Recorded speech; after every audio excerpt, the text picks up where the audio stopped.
여러분 안녕하십니까? 하나님 말씀을 공부하는 꿀송이 보야큐티 시간입니다. 오늘 2023년 8월 16일 수요일입니다. 오늘 본문은 에레미야 30장에서 32장 말씀까지 보겠습니다.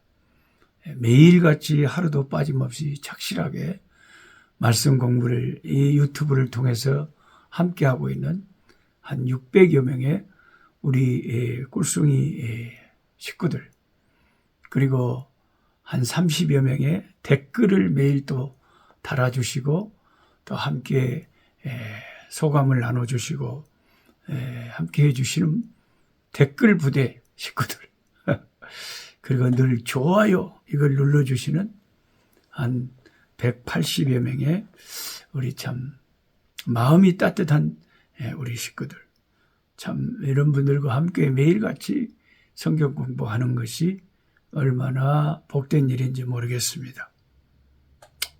오늘 에레미야 선지자의 말씀, 참 귀한 말씀들, 특별히 에레미야 31장의 말씀을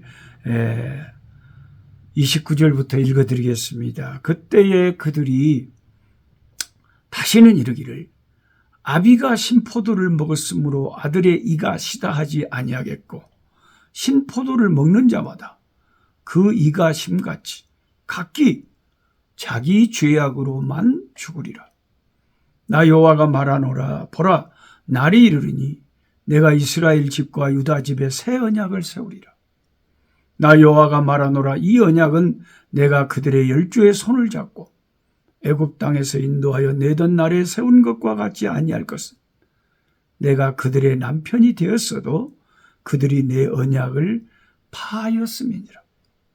나 여호와가 말하노라. 그러나 그날 후에 내가 이스라엘 집에 세울 언약은 이러하니 곧 내가 나의 법을 그들의 속에 두며 그 마음에 기록하여 나는 그들의 하나님이 되고 그들은 내 백성이 될 것이라.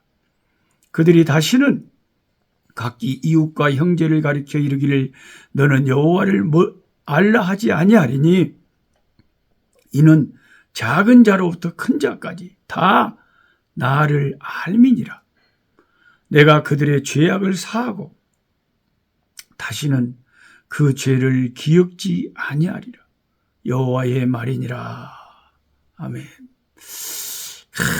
이 에레미야서를 읽다 보면 여러분 같이 이제 제발 함께 하시는 여러분 잘 아시겠, 실감하시겠지만 얼마나 에레미야서가 은혜롭습니까? 오늘의 이 제가 방금 읽은 이 성경 본문 속에는 여러 가지 깊은 아주 신학적으로도 중요한 말씀들이 너무 많잖아요. 특별히 새 언약에 대한 새 언약 언급이 굉장히 중요한 성경의 장입니다. 에레미야 이전까지는 아버지의 죄가 자식에게까지 영향을 미친다는 입장으로 말씀이 주어져 있었잖아요. 율법도 그렇고요. 3, 4대까지 이런다고 그랬잖아요. 그런데 에레미야 선지자가 이르러서는 새로운 언약의 말씀을 하시는 거예요. 아버지가 신포도를 먹었는데 그 포도를 먹지도 않은 아들의 이빨이 싱거 그렇게 할 수 없다고 말하는 거죠. 즉 아버지의 죄에 대한 결과가 아들에게까지 이르지 않도록 하는 것에 대해서 말씀하고 있다는 것입니다. 이는 하나님의 법이 시대를 따라서 달라진 것이 아닌가 하는 생각이 들기도 합니다. 그러나 그렇지는 않습니다. 하나님의 말씀은 세월이 아무리 지나도 항상 변하지 않고 똑같은 말씀이에요. 그런데 제 말을 들어보세요. 그럼 이게 무슨 말씀이냐? 왜 달라졌느냐? 이것은 자식을 키워본 사람이라면 누구나 이해할 수 있는 그런 내용입니다. 자식을 바르게 키우고자 하는 부모의 마음에는 아무리 시간이 지나도 변화가 없습니다. 그러나 바르게 자식을 키우는 방법에는 계속 변화가 있을 수가 있지요. 자식이 어떤 큰 죄를 저지르기 전까지는 그 죄에 대한 결과를 좀 과장되게 말을 할 수 있어요. 왜냐하면 그래야 자녀가 겁을 먹고 더 크게 각성을 하고 그 죄 근처로 가지 않게 되겠다. 큰일 나겠구나. 법정적 교육이라기보다는 목양적인 교육적인 지침이라고 볼 수가 있습니다. 그런데 막상 자식이 그 죄를 지어버렸으면 어떻게 합니까? 그때는 이제 부모가 달라지는 거죠. 그 죄에 대한 과도한 벌을 좀 덜 받도록 부모는 최선을 다하는 거죠. 그 자녀가 지은 죄에 대해서만 책임질 수 있도록 하는데 이제 힘을 쓰는 거죠. 법정적 의미에서만 죄의 책임을 따지게 된다는 것입니다. 하나님이 지금 이스라엘에게 부모이시잖아요, 부모. 그래서 이와 같은 태도를 취하는 것입니다. 기준이 오락가라는 그 기준이 왔다 갔다 하는 부모기 때문이 아닙니다. 자녀가 죄를 짓기 전과 죄를 지은 후에 대한 그 부모의 입장이 조금 달라진 것이죠. 이것은 부모가 되어 자식을 키워본 사람은 누구나가 이해할 수 있는 이야기입니다. 예레미야 31장에서 우리는 우리의 부모가 되시는 하나님을 봅니다. 한번 자기 백성들이 실패하는 것을 지켜보신 하나님은 이제는 새 언약을 돌판이 아닌 십계명을 그 돌판에 새겼잖아요. 근데 그게 안 된다는 것을 아시고 돌판이 아닌 그 자기 백성들의 마음판에 심령에 적어 놓겠다고 하십니다. 신약에 살고 있는 우리들은 성령께서 오셔서 하시는 중요한 일은 성령의 중요한 일은 하나님 말씀을 저와 여러분에게 생각나게 하시고 하나님 말씀을 생각나게 하시고 그 말씀을 깨우치게 하시고 그 말씀을 따라서 살게 도와주시고 성령의 감동 감화로 우리가 말씀을 생각하고 믿음을 갖고 신앙생활을 하는 영적인 또 보모가 성령이죠. 성부와 성자와 성령은 우리 영혼의 부모가 되시는 분이시죠.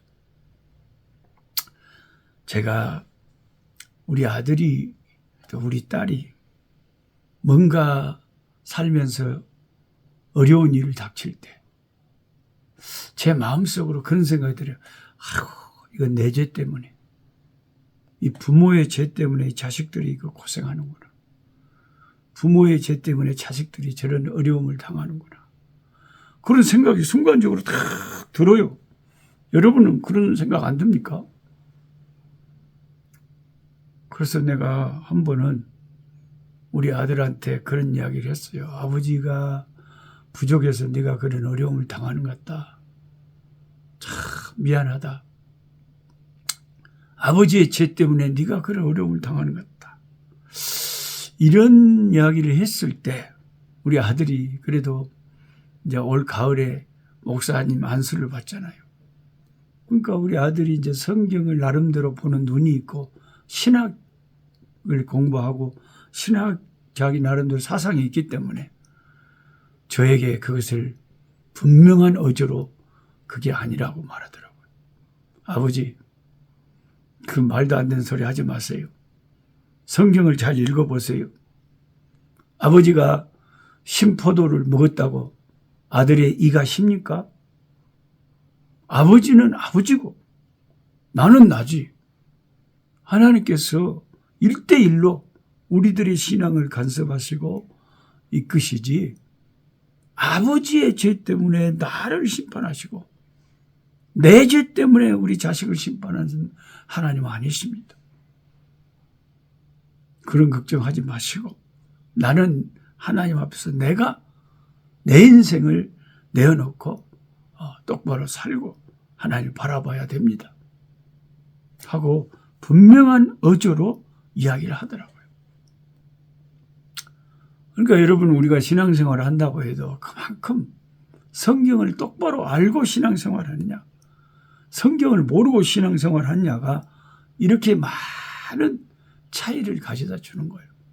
내가 성경을 제대로 모르면 엉뚱한 생각이 드는 거예요. 그 엉뚱한 생각을 받아들이게 돼요.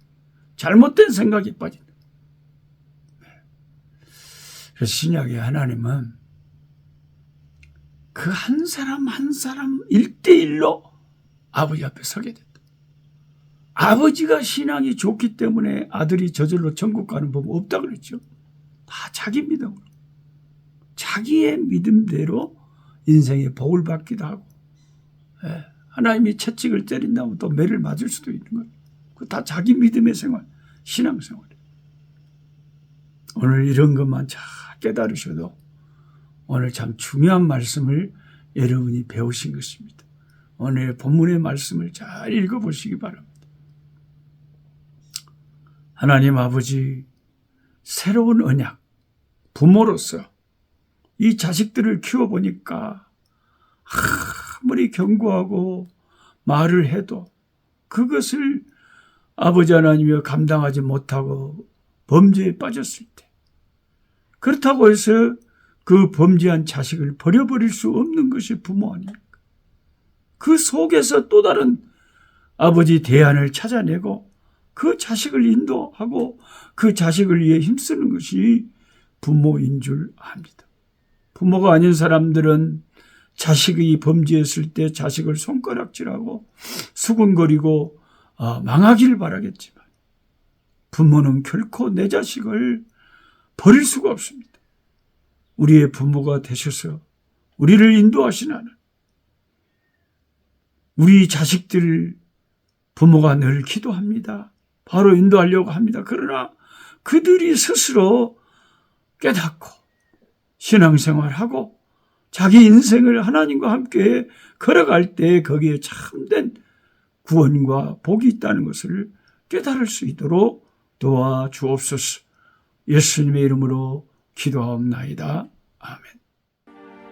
약한 자 힘주시고 강한 자 바르게 주한 자 정케함이 주님의 뜻이라. 해 아래 압박 있는 곳 주 거기 계셔서 그 팔로 막아 주시오.